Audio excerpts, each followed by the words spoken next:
आज हम पढ़ने वाले हैं प्लांट किंगडम का लेक्चर नंबर 3। पिछले लेक्चर में हमने लिवरवर्ट्स के बारे में पढ़ लिया था। आज हम पढ़ेंगे ब्रायोफाइट्स के सेकेंड ग्रुप के बारे में, दैट इज मॉसेस। मॉसेस का थैलस जो होता है वो इरेक्ट होता है। इरेक्ट का मतलब होता है ऐसे स्ट्रेट खड़ा होना। पिछला वाला जो लिवरवर्ट था उसमें थैलस था वो प्रोस्ट्रेट था, इस टाइप से था। तो यहाँ पर जो है वो स्ट्रेट खड़ा होने लग गया है thallus. Both sex organ at apex of leafy shoot, यानी कि मान लो अगर ये लीफी शूट है ऐसे, तो इसके एपेक्स पे यानी कि टिप पे ऊपर दोनों सेक्स ऑर्गन प्रेजेंट होंगे, यानी मेल और फीमेल दोनों कहाँ प्रेजेंट होंगे, इसके टिप पे प्रेजेंट होंगे। स्पोरोफाइट जो है वो डिफरेंशिएटेड होगा फुट, सीटा और कैप्सूल में। पिछले में भी था, बट यहाँ पर जो सीटा है ना, यानी कि ये जो लॉन्ग डंडी टाइप की चीज होती है, ये कैप्सूल होता है और यहाँ पे फुट होता है। तो ये जो सीटा है ये लिवरवर्ट से लंबा होगा। यहाँ पे मॉसेस के अंदर थोड़ा सा लॉन्गर होगा लिवरवर्ट के कंपैरिजन में।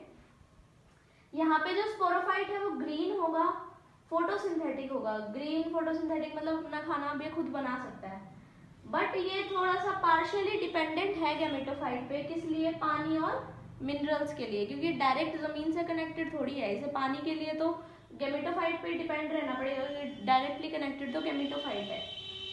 Capsule contains spore after meiosis. Meiosis होने के बाद ऑर्गेनिज्म में कैप्सूल जो है वो कहाँ स्टोर होते हैं, स्पोर्स जो है वो कहाँ स्टोर होते हैं? कैप्सूल के अंदर। ये कैप्सूल स्टोरेज का काम करता है, पिछले में भी यही काम कर रहा था। लिवरवर्ट से थोड़ा कंपेयर करके पढ़ना है इसको। स्पोर डिस्पर्जल मैकेनिज्म मोर इलैबोरेट। स्पोर डिस्पर्जल मैकेनिज्म लिवरवर्ट्स में सिंपल था, यहाँ पर मोर इलैबोरेट आ गया, यानी यहाँ पर थोड़ी सी इवॉल्व हो रहा है, ये थोड़ा सा एडवांस बनता जा रहा है।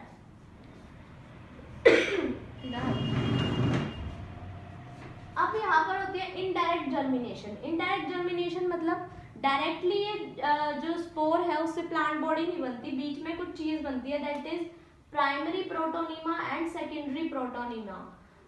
ये जो प्रोटोनीमा है इनके बारे में भी पढ़ेंगे। देखो सेकेंडरी प्रोटोनीमा जो है वो लंबा बन चुका है, प्राइमरी प्रोटोनीमा जो था वो प्रोस्टेट टाइप था। तो प्राइमरी प्रोटोनीमा के बारे में लिखा है क्रीपिंग होता है, ब्रांच्ड होता है, फ्रीक्वेंटली फिलामेंटस, यानी कि कभी कभी फिलामेंटस भी होता है। ग्रीन फोटोसिंथेटिक, यानी कि फोटोसिंथेटिक अपना खाना खुद बनाएगा। हैप्लॉइड होगा, यानी कि n number of chromosomes. No sex organ, इधर कोई सेक्स ऑर्गन प्रेजेंट नहीं होगा। Develop directly from spore. Spore जो होता है उससे डायरेक्टली क्या बनता है? प्राइमरी प्रोटोनीमा बनता है, ठीक है। जो अडल्ट मैच्योर या लीफी गैमेटोफाइट होता है, यानी कि जो इसकी प्लांट बॉडी बनेगी अडल्ट की एक, वो सेकेंडरी प्रोटोनीमा से डेवलप होगी, ठीक है।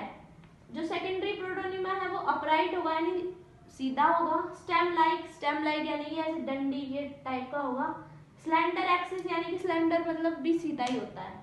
Spirally arrange leaf like structure, इसके ऊपर स्पाइरली यानी कि इस टाइप से, जो मतलब स्पाइरल इस टाइप से होता है, देखो इस टाइप से इस पे लीफ अरेंज्ड होंगे, यहाँ पे हो गया, यहाँ पे हो गया, यहाँ पे हो गया, तो ये स्पाइरल अरेंजमेंट बोलते हैं इसे, ठीक है।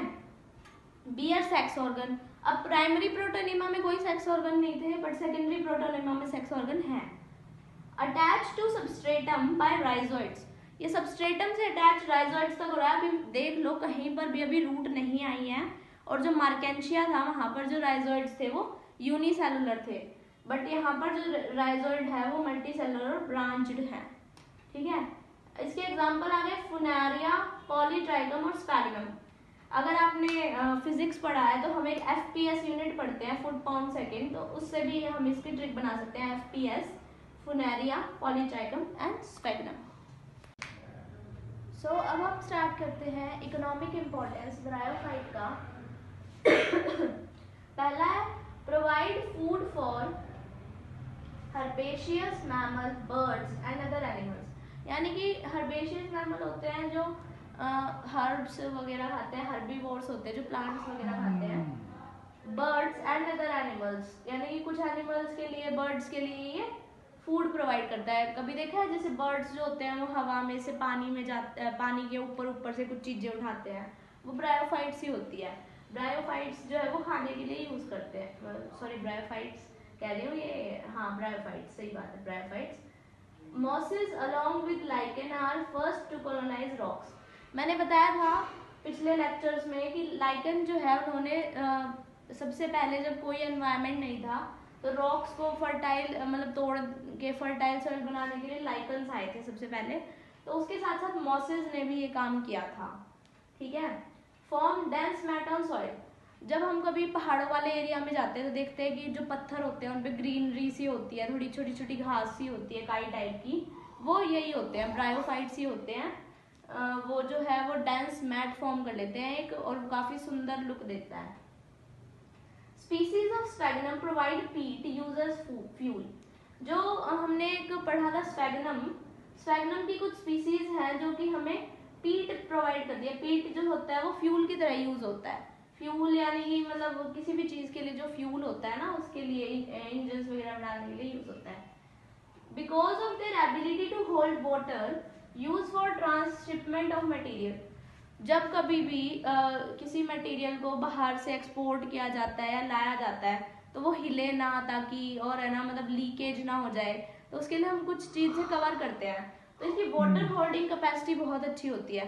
तो जब भी हमें कोई ऐसी चीज होल्ड करनी होती है जिसमें कोई लीकेज वगैरह ना हो जाए, पानी ना निकल आए, तो उसके लिए हम उसे जो है मॉसेस से कवर कर देते हैं, साइड में से मॉसेस लगा के कवर कर देते हैं उन्हें। अब आते हैं हम टेरिडोफाइट्स पे। टेरिडोफाइट्स के थोड़े से जनरल कैरेक्टर्स पढ़ लेते हैं, आज बस इतना ही पढ़ेंगे। कल हम टेरिडोफाइट को मेनली स्टार्ट करेंगे, आज हमने अपना ब्रायोफाइट्स जो था वो कंप्लीट कर लिया है। तो अच्छे से उसे कल तक पढ़ के आना, ब्रायोफाइट्स, एल्गा को और क्लासिफिकेशंस को स्टार्टिंग वाले।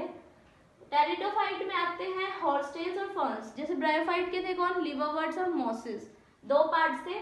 वैसे ही टेरिडोफाइट्स के आते हैं हॉर्स्टेन्स एंड फर्न्स। कभी भी फर्न्स और फुनारिया में कंफ्यूज मत हो जाना, क्योंकि मैं बहुत ज्यादा होती थी मेरे टाइम पे, इसलिए मैं आप लोगों को बीच बीच में बता रही हूँ कि कहाँ पे कंफ्यूजन नहीं होनी चाहिए।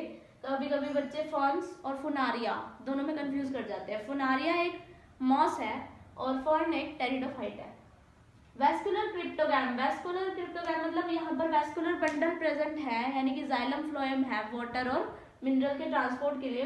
भले ही बहुत ज्यादा एडवांस्ड टाइप के नहीं है, बेसिक है बहुत ज्यादा, बट आ चुके हैं। ये फर्स्ट वेस्कुलर प्लांट्स है। Cryptogams, hidden gametes, non Spermatophyta तो ये है ही, यानी सीड तो इधर है ही नहीं, अभी तक कहीं पर भी सीड नहीं आया अभी तक, ध्यान रखो। ट्रू रूट स्टेम लीफ, अभी तक कहीं भी ट्रू रूट स्टेम लीफ नहीं आया था, उसकी जगह क्या थे, राइजोइड्स थे, root stem like structure, leaf like structure थे। यहाँ पर ट्रू रूट स्टेम और लीफ आ चुके हैं। याद रखिए काफी चीजों जो है यहाँ पर पहली बार हुई है, तो टेरिडोफाइट काफी ज्यादा इंपॉर्टेंट किंगडम हो जाता है जनरल कैरेक्टर के अकॉर्डिंग। हैबिटेट ये होता है कूल, डैम्प, मॉइस्ट, शेडी प्लेसेस पे, यानी कि ठंडी जगह पे ही मिलता है ये, थोड़ा पानी जहाँ पर हो वहीं पे। सम में फ्लोरिश इन सैंडी सॉइल ऑल्सो, कुछ कुछ जो है वो सैंडी सॉइल में भी उग जाते हैं, यानी कि जो हमारे हरियाणा साइड की मिट्टी होती है वहाँ पर। क्योंकि देखो जैसे साइकस का पौधा है, आपको यहाँ भी मिल जाएगा, लेकिन और सारे टेरिडोफाइट सभी नहीं मिलते हैं, बट कुछ कुछ होते हैं। जैसे साइकस मिल जाएंगे यहाँ पर आपको, फर्न मिल जाएंगे, साइकस जिम्नोस्पर्म है, फर्न है, फर्न मिल जाएंगे यहाँ पर आपको हरियाणा साइड के पास। Distribution of living pteridophyte is limited. जो लिविंग टेरिडोफाइट होते हैं, फॉसिल तो आपको मिल सकते हैं, बट लिविंग टेरिडोफाइट जो है काफी लिमिटेड प्लेसेस पे मिलते हैं, क्योंकि इन्हें पानी की नीड होती है फर्टिलाइजेशन के लिए, और गैमेटोफाइट जो होता है उसे कूल, डैम्प और शेडी एरिया चाहिए ग्रो करने के लिए। सो आज के लिए हम इतना ही पढ़ेंगे। ये हमने जनरल कैरेक्टरिस्टिक पढ़ ली है टेरिडोफाइट की, और हमने ब्रायोफाइट्स को कंप्लीट कर लिया है। कल अब हम पढ़ने वाले हैं टेरिडोफाइट को इन डिटेल में पढ़ेंगे, उसका अल्टरनेशन ऑफ जनरेशन देखेंगे, रिप्रोडक्शन, लीफ, सारा स्ट्रक्चर देखेंगे, और फिर हम जिम्नोस्पर्म और एंजियोस्पर्म्स पढ़ेंगे फर्दर। सो कल का लेक्चर होने वाला काफ़ी ज़्यादा इंपॉर्टेंट, सो पढ़ते रहो और पीछे का रिवाइज कर लेना।